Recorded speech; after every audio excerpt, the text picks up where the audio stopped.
बात आज की चैनल के कार्यक्रम आर पार में मैं सुरेंद्र चतुर्वेदी आपका स्वागत करता हूं।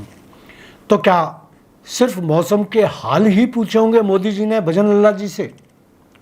प्रधानमंत्री मोदी जी ने राजस्थान के मुख्यमंत्री भजन लाल को अचानक सारे निर्धारित कार्यक्रम बदलवाकर दिल्ली बुला लिया।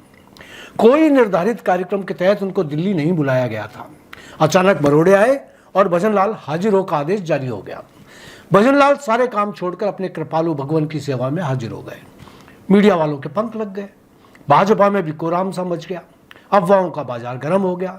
झूठ इस हद तक पहुंच गया कि भजन लाल की छुट्टी होने वाली है, जबकि ऐसा कुछ नहीं था। भजन लाल ने 2 घंटे मोदी जी के साथ बिताए। उनके बीच घरगृहस्थी की बातें तो हुई नहीं होंगी। जरूर राज्य में भाजपा की करारी शिकस्त पर बात हुई होंगी। सफाई मांगी गई होगी और सफाई दी गई होगी। कहा गया होगा कि हारने के पीछे कुछ भाजपाई नेताओं की निष्क्रियता भी रही।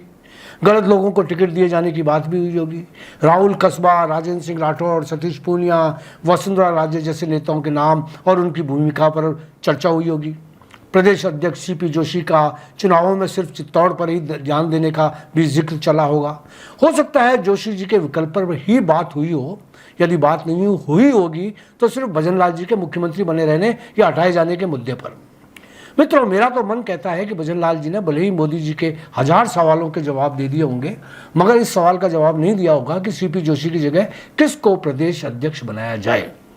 यह सवाल ऐसा है जिसका जवाब भजन लल्ला के पास हो भी नहीं सकता। उनके सुझाव पर कौन सा मोदी जी विचार करने वाले थे? जवाब भी दिया होगा कि माई बाप जिसे आप चाहे मना लें। हो सकता है मोदी जी ने किसी नेता का नाम लिया और पूछा हो ये कैसे रहेंगे। जवाब में भजन लल्ला का मन बल्लियों में उछल गया। वह जवाब देना चाह रहे होंगे, हजूर मजा आ जाएगा, इससे बेहतरीन नाम तो कोई हो ही नहीं सकता। मगर मन की बात छुपाकर उन्होंने कहा होगा हजूर जैसा आप चाहें। हो सकता है मोदी जी ने ओम बिरला जी का नाम लिया हो। यूं तो लोकसभा के ही लायक हैं, मगर नायडू की जिद पर यदि उनको अवसर न दिया जा सके तो विकल्प में फिलहाल राजस्थान के अध्यक्ष तो बना ही जा सकते हैं। फिर 1-2 साल बाद में मुख्यमंत्री। ओम बिरला तो भजन लल्ला के आदर्श हैं, गॉडफादर, कृपा निदान। यदि उनके रक्षक अध्यक्ष बना दिए जाएं तो असल में अध्यक्ष रहते हुए भी वे ही मुख्यमंत्री का काम काज देखेंगे।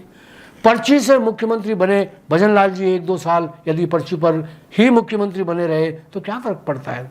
बाद में तो प्रधानमंत्री मोदी जी ने मुलाकात के दौरान शायद पूछ लिया हो महारानी वसुंधरा कैसी हैं। इस सवाल के पीछे छिपे तंज को समझते हुए भजन लाल कुछ ना बोले हों। अंदर से भले ही वे अच्छी तरह से जानते हो कि मोदी जी के सवाल में उनको ठिकाने लगाना वाला सैडिस्ट प्लेजर का भाव है। भजन लाल ने मुलाकात के बाद भी हो सकता है वसुंधरा के जख्मों के दर्द को महसूस किया हो। हरियाणा के पूर्व मुख्यमंत्री मनोहर लाल खट्टर ने लोकसभा चुनाव में 3rd क्लास प्रदर्शन किया, मगर उनको केंद्र सरकार ने मंत्री बना दिया। मध्य प्रदेश के पूर्व मुख्यमंत्री शिवराज सिंह को शानदार प्रदर्शन के बाद केंद्र में अद्भुत सम्मान देकर मंत्री बना दिया, मगर वसुंधरा को बर्फ में लगाने की मानसिकता आज भी बरकरार है। विधानसभा का बुरी तरह से चुनाव हारे किशनगढ़ के भागीरथ चौधरी को दूसरी बार सांसद बनने पर मंत्री बना दिया, मगर 5 बार लगातार चुनाव जीतकर संसद पहुंचे दुष्यंत सिंह को किसी लायक नहीं समझा। वजह भी साफ है कि दुष्यंत रानी वसुंधरा के पुत्र हैं। पुत्र ना होते तो उनकी तुलना में एक मामूली से किसान और जमीन के छोटे मोटे कारोबारी को इतनी तरजीह क्यों दी जाती। सुना है वसुंधरा को निपटाने के लिए गहलोत सरकार के समय की एक जांच रिपोर्ट को पुनर्जीवित किए जाने की कोशिश लाल फीता शाहों से करवाई जा रही है। अजमेर के एक एक्टिविस्ट से फाइल खुलवाने के लिए संपर्क किए जा रहे हैं। उनको कागजात मुहैया भी कराए जा रहे हैं। सरिस्का अभ्यारण्य में बने होटलों और फार्म हाउसों में करोड़ों के खेल का पर्दाफाश करवाने की कोशिश की जा रही है। जांच रिपोर्ट में महारानी को आरोपी बनाया गया था। जांच क्योंकि गहलोत के समय हुई और दबा दी गई, इसलिए मामला दोनों तरफ से मस्त माना जा रहा है। जांच करवाने के बाद दफनाने से गहलोत तो हपट्टे में आते ही हैं, महारानी भी आ जाती हैं। वसुंधरा के विरुद्ध विश्व वमन दुष्यंत को मंत्री न बनाए जाने तक ही सिमटा हुआ नजर नहीं आ रहा।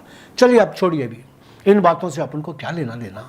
फिलहाल तो इतना ही कि भजन लल्ला ने मोदी जी से 2 घंटे बात की और हम सिर्फ कयास ही लगा पा रहे हैं। धन्यवाद। आज इतना ही।